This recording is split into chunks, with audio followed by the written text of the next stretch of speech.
Hi guys, and welcome to another Thinking Out Loud. I hope you can hear me. The ocean's crashing in the background there. Here we are in the Algarve in Portugal at a place called Pintadinho, and ironically a couple of years ago we used to live literally just over the hill. So Pintadinho is an old haunt of mine, and if I just show you the ocean there, I don't know if you can see the boys out there, but this is where Jill and I used to come and do our training swims when we were training for triathlons here in Portugal. And now I'm back. I'm just going to take you inside this cliff actually.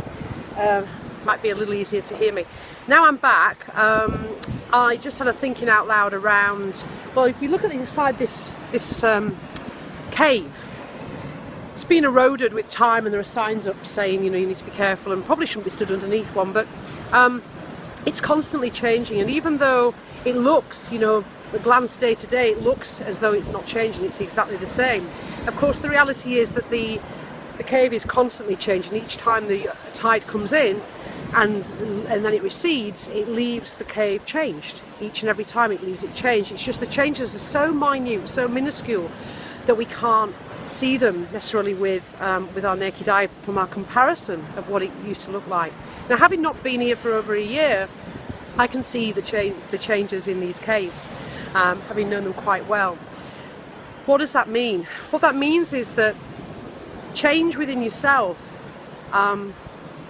is never going to be necessarily, or needs to be necessarily, monumental. And if it is, awesome, that's fantastic. But it can be so slight, so minute, that you may not even notice it yourself.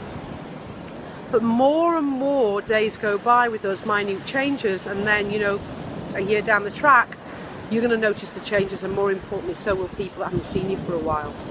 So that's my thinking out loud, is that please take any pressure off yourself to think that change, mammoth change, needs to happen instantly and for it to be ginormous.